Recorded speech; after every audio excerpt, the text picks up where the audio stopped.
Isang sikat na talent coordinator ng kilalang network nang hihingi ng supply ng pagkain ngayon sa mga kaibigan niya. Ano nga kaya ang tunay na nangyari sa kanya? Alamin ang buong kwento kaya tapusing panoorin ang buong video na ito para malaman niyo.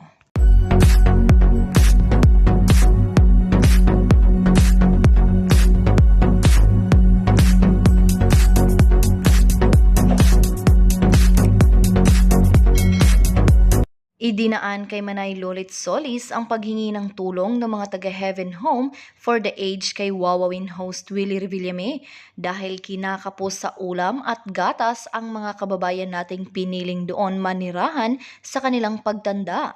Ang dating GMA 7 Talent Coordinator na si Ate Josie Maniego o mas kilala bilang Jopay ay doon naninirahan dahil ang mga anak daw nito ay nasa ibang bansa. Ang caption ni Manay Lolit sa ipinost niyang larawan ni Willie Revillame sa Instagram, may dalang lungkot pero happy ako nang tawagan ni Jopay sa phone. Almost a month na siya sa Heaven Home for the Aged at nakakatuwa na mukhang adjusted siya at sabi nga niya napakabait at competent ng mga staff kaya feeling niya naaalagaan siya ng mabuti.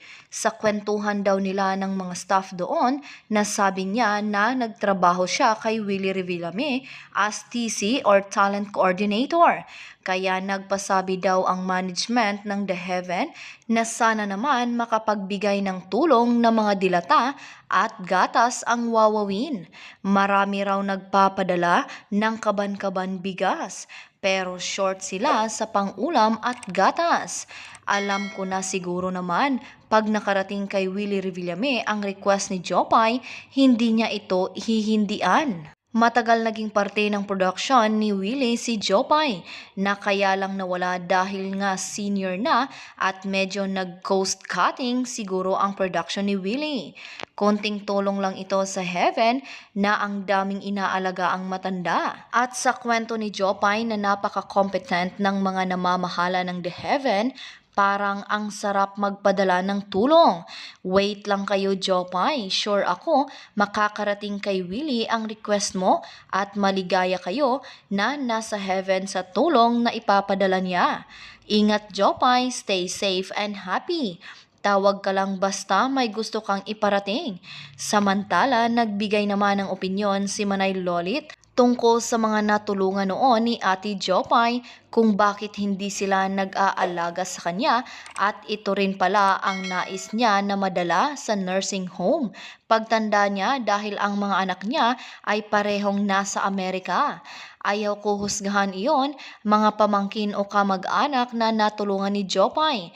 Pwede kasi na iyon pag-stay niya sa The Heaven Home for the Aged, sarili niyang desisyon. Actually, iyon din ang gusto ko kung sakali. Ang tumira na lang sa nursing home para wala akong inaabalang tao pag medyo mahina at hindi na ako active. Marami kasi sa kamag-anak ni Jopay nasa abroad na at baka iyon mga naiwan dito wala naman sa kapasidad para alagaan siya. Basta ginusto na niya na nasa Heaven siya magre-retire. Kasi nga solo lang siya, walang asawa o anak. Pero kahit nga siguro meron kang mga anak, kung alam mo na baka maging abala ka sa kanila, mas gugustuhin mo nga siguro na mag-home for the aged o nursing home. Meron mag-aalaga sa iyo 24/7, wala kang maaabalang tao. Kaya nga iyan ang pinaghandaan ko. Iyon pambayad sa isang nursing home na private, meron doktor on call, mga caregiver, nurse na titingin sa akin. Dalawin na lang ako doon ng mga relatives ko kung gusto nila o pag nasa Pilipinas ang mga anak ko. Mahirap talaga iyon, wala kang kasama, lalo na pag ulyanin ka na.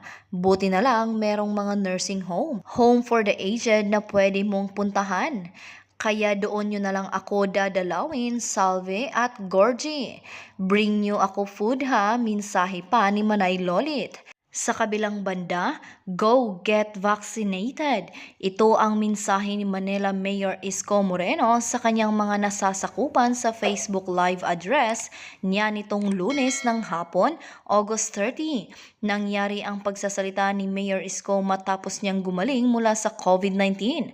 At sa unang araw ng muling paglilingkod niya bilang alkalde ng Manila, ibinalita muna ni Mayor Isko ang bilang ng mga kaso ng COVID-19 sa Maynila at ang paglutas na ginagawa ng kanyang administrasyon sa malaking problema.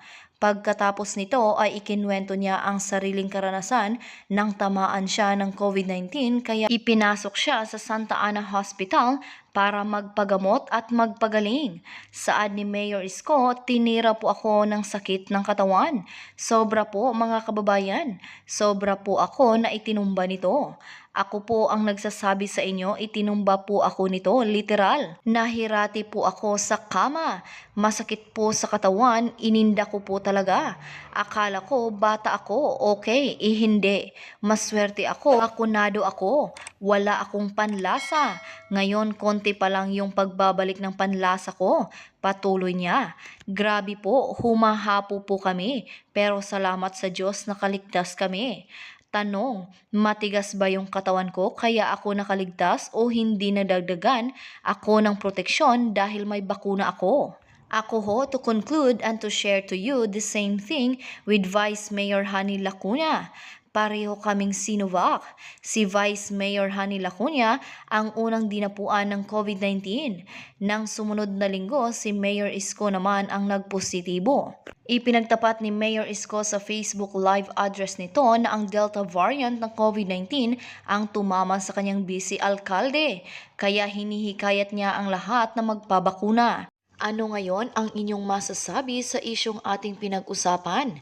Kung meron man kayong mga komento o reaksyon, mag-comment lang kayo sa comment section na may respeto at hindi pa mamahiya sa kung sino man. Kung gusto nyo pa ng ibang mga update tungkol sa inyong mga paboritong artista, pwede nyong i-click ang link na makikita nyo sa description ng video. At sa hulihan ng video, pwede nyo ring i-click kung interesado kayo na panoorin ito. Makikita nyo rin sa bandang itaas ng video na may lumalabas na I button. Maaari nyo ring i-click para mapanood ang mga huling video na in-upload ko. At ang pinaka-importante ay huwag po ninyong kalimutan na mag-subscribe, like, share at i-click ang bell notification para maging updated po kayo sa lahat ng mga videos na ina-upload ko sa channel na ito. Maraming salamat din po sa palaging panunood, pagsubaybay at walang sawang pagtangkilik sa aking channel.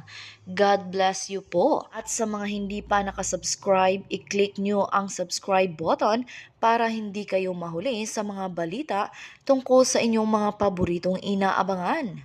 Hanggang sa susunod kong upload.